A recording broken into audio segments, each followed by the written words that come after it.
আসসালামু আলাইকুম রহমতুল্লাহি ওবরাকাতুহু বিসমিল্লাহির রহমানির রহিম। সম্মানিত দর্শক, রসুল করিম সাল্লাল্লাহু তাআলা আলাইহি ওয়াসাল্লামের শান এবং তাজিমের আলোচনা আসলে একটি গোষ্ঠী আল্লাহর তাওহীদকে ঢাল হিসেবে ব্যবহার করে এবং মানুষকে এই কনসেপ্ট দিতে চায় তারা যে রসুল করিম সাল্লাল্লাহু আলাইহি ওয়াসাল্লামের শান মান বা তাজিমের আলোচনা আল্লাহর তাওহীদের বিরোধী। এবং এই কনসেপ্টের কারণেই দেশে এবং বিদেশে বিভিন্ন জায়গায় যেখানে মসজিদে এক পাশে আল্লাহ এবং আরেক পাশে মুহাম্মদ সাল্লাল্লাহু আলাইহি ওয়াসাল্লাম লেখা, সেই লেখাগুলো মুহাম্মদ সাল্লাল্লাহু আলাইহি ওয়াসাল্লাম যেখানে লেখা সেটা ভেঙে দেওয়া হয়েছে অনেক জায়গায়। এবং তাদের ধারণা বা তাদের প্রচারণা হলো আল্লাহর সাথে রসুলের নাম লেখা যাবে না, বলাও যাবে না, এটা তাওহীদের বিপরীত হবে, মানে শিরক হবে। শুধু দর্শক, এটা যে কত বড় মস্ত বড় একটা ভুল এবং মারাত্মক ধরনের ঈমান বিধ্বংসী ভুল, এটা সাধারণ মানুষকে তারা বুঝতে দেয় না, বরং সামনে নিয়ে আসে তাওহীদের সেই সাইনবোর্ড যে তাওহীদ রক্ষার জন্য রসুলের সম্মান আলোচনা করা যাবে না বা পাশাপাশি রসুলের নাম লেখা যাবে না, বলা যাবে না। আমরা আজকে সহিহ মুসলিম শরীফের একটি হাদিস আপনাদের সামনে উপস্থাপন করতে চাই। তাহলে সেই হাদিসের আলোকে আমরা তারা যে কত বড় ভুল একটা শিক্ষা মানুষকে দিচ্ছে সেটা খুব সহজেই আপনারা বুঝতে পারবেন। সহিহ মুসলিম শরীফের যে বাবটির মধ্যে হাদিসটি আছে সে বাব হলো বাবুল আমরি বিল ঈমানি বিল্লাহি তাআলা ওয়া রাসূলিহি ওয়া শারাইউদ দ্বীন ওয়া দুআ ইলাইহি ওয়া সুআল আনহু ওয়া হিফজিহি ওয়া তাবলীগিহি মান লাম ইয়াবলুগহু, অর্থাৎ আল্লাহ এবং রসুল এবং দ্বীনের শরীয়তের উপর ঈমান আনা, দ্বীনের প্রতি আহ্বান করা, দ্বীন সম্পর্কে জানতে চাওয়া, দ্বীন সংরক্ষণ করা এবং যাদের কাছে দ্বীন পৌঁছয়নি তাদের কাছে দ্বীনের তাবলীগ করা। এই হলো তরজুমাতুল বাব অধ্যায়ের শিরোনাম।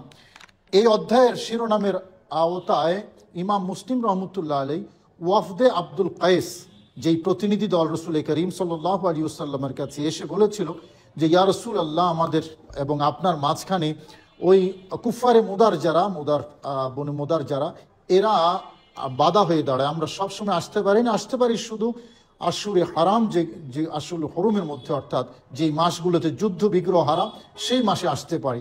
সুতরাং আপনি আমাদেরকে এমন কিছু বিষয় বলুন যেগুলো আমরা আমল করবো এবং যারা রয়ে গেছে আমাদের তাদেরকে আমরা বলতে পারবো এবং এর মাধ্যমে আমরা জান্নাতে যেতে পারবো। রসুল করিম সাল্লাল্লাহু আলাইহি ওয়াসাল্লাম তাদেরকে 4টে বিষয়ের নির্দেশ দিয়েছেন, 4টে বিষয়ের উপর নিষেধাজ্ঞা আরোপ করেছেন।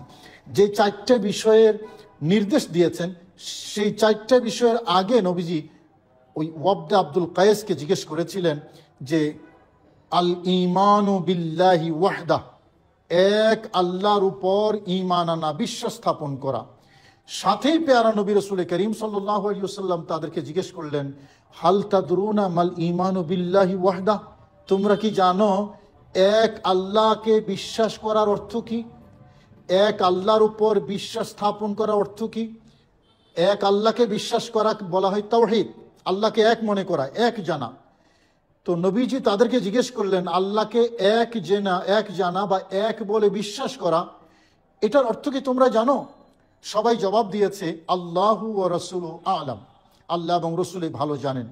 এবার রসুল করিম সাল্লাল্লাহু আলাইহি ওয়াসাল্লাম ঈমান বিল্লাহি ওয়াহদা কাকে বলে এটা বলছেন, যে এক আল্লাহর উপর বিশ্বাস করা মানে তাওহীদ কাকে বলে, এটার সংজ্ঞা পেয়ারা নবী রসুল করিম সাল্লাল্লাহু আলাইহি ওয়াসাল্লাম দিচ্ছেন। শুধু দর্শক, এটা যদি শুনেন তাহলে তথাকথিত এই কুচক্রী মহলের যে ভুল এজেন্ডা, মারাত্মক এজেন্ডা আপনাদের কাছে বাস্তবায়ন করতে পারবে না। রসুল করিম সাল্লাল্লাহু আলাইহি ওয়াসাল্লাম তাওহীদের সংজ্ঞা দিচ্ছেন, ঈমান বিল্লাহি ওয়াহদা এটার সংজ্ঞা দিচ্ছেন যে শাহাদাতু আল্লাহ ইলাহা ইল্লাল্লাহ ওয়া আন্না মুহাম্মাদার রাসূলুল্লাহ সাল্লাল্লাহু আলাইহি ওয়াসাল্লাম, অর্থাৎ আল্লাহ ছাড়া কোনো মাবুদ নাই এটা সাক্ষ্য দেওয়া এবং মুহাম্মদ সাল্লাল্লাহু আলাইহি ওয়াসাল্লাম আল্লাহর রসুল এটাও মেনে নেওয়া।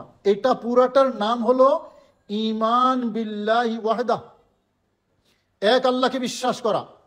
শুধু দর্শক, তাহলে এক আল্লাহর বিশ্বাসের মধ্যেই তো মুহাম্মদুর রাসূলুল্লাহ আছে। এবং এটা কে বলেছেন? আমি নয়, কিন্তু স্বয়ং রসুল করিম সাল্লাল্লাহু আলাইহি ওয়াসাল্লাম।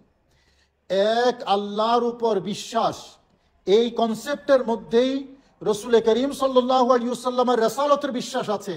সেই জায়গায় এই লোকগুলো, এই কুচক্রী মহল বলে যে তাওহীদের আলোচনার ক্ষেত্রে রসুলের নাম বলা যাবে না, রসুলের নাম লেখা যাবে না, রসুলের সম্মান আনা যাবে না, রসুলের মর্যাদার আলোচনা করা যাবে না, তাহলে শিরক হয়ে যাবে। অথচ হাদিসের মধ্যে নবীজি ঈমান বিল্লাহি ওয়াহদা, এক আল্লাহর উপর বিশ্বাস করা, এটার সংজ্ঞার মধ্যেই নবীজি বলেছেন ওয়া আন্না মুহাম্মাদার রাসূলুল্লাহ সাল্লাল্লাহু আলাইহি ওয়াসাল্লাম, রাসূল করিম সাল্লাল্লাহু আলাইহি ওয়াসাল্লাম আল্লাহর রাসূল এবং আল্লাহ এক অদ্বিতীয়। সবটার নাম হলো ঈমান বিল্লাহি ওয়াহদা, মানে তাওহীদ। চিন্তা করেন কতটা ঈমান বিধ্বংসী, মানে রসুলকে মাইনাস করার জন্য, রসুলকে ইগনোর করার জন্য, মানুষের হৃদয় থেকে রসুল করিম সাল্লাল্লাহু আলাইহি ওয়াসাল্লামকে বের করে দেওয়ার জন্য তাদের এই যে কুশিক্ষা, এটা সরাসরি হাদিসের বিপরীত। আমি যে হাদিসটি বলেছি এটা সহিহ মুসলিম শরীফের হাদিস এবং অধ্যায়ের নামও বললাম আপনাদেরকে। নবীজি জিজ্ঞেস করেছেন যে ঈমান বিল্লাহি ওয়াহদা কি জানো তোমরা? নিজেই বলছেন ঈমান বিল্লাহি ওয়াহদা, এর মধ্যে আল্লাহর একত্ববাদও আছে, আমি নবীর রাসালাতও আছে। সুতরাং যারা মসজিদে আল্লাহর নাম একদিকে, রসুলের নাম আরেক দিকে, রসুলের নাম ভেঙে দিচ্ছে, যেই হাতে রসুলের নাম ভেঙে দেওয়া না, বরং তাদের হাতটা ভেঙে দেওয়া উচিত। কারণ রসুল করিম সাল্লাল্লাহু আলাইহি ওয়াসাল্লামের রিসালাত আল্লাহর তাওহীদের পরিপূরক, এটা হাদিসের কথা। ঈমান বিল্লাহি ওয়াহদা তখন হবে যখন রসুল করিম সাল্লাল্লাহু আলাইহি ওয়াসাল্লামকে রসুল হিসেবে মেনে নেওয়া হবে। আল্লাহর তাওহীদ, রসুলের রিসালাত সমান ঈমান বিল্লাহি ওয়াহদা। শুধু দর্শক, তরুণ আলেম ওলামা যারা শুনছেন, আশা করি এই বিষয়টি আমাদের উপকারে আসবে। তারা রসুল করিম সাল্লাল্লাহু আলাইহি ওয়াসাল্লামের সম্মান সহ্য করতে পারে না। আমাদের দায়িত্ব এবং কর্তব্য আল্লাহর একত্ববাদ, রসুলের রিসালাতকে এস্টাবলিশ করা। আল্লাহ আমাদের সবাইকে বুঝার এবং আমল করার তৌফিক নসিব করুন, আমিন। আসসালামু আলাইকুম ওয়া রাহমাতুল্লাহি ওয়া বারাকাতুহু।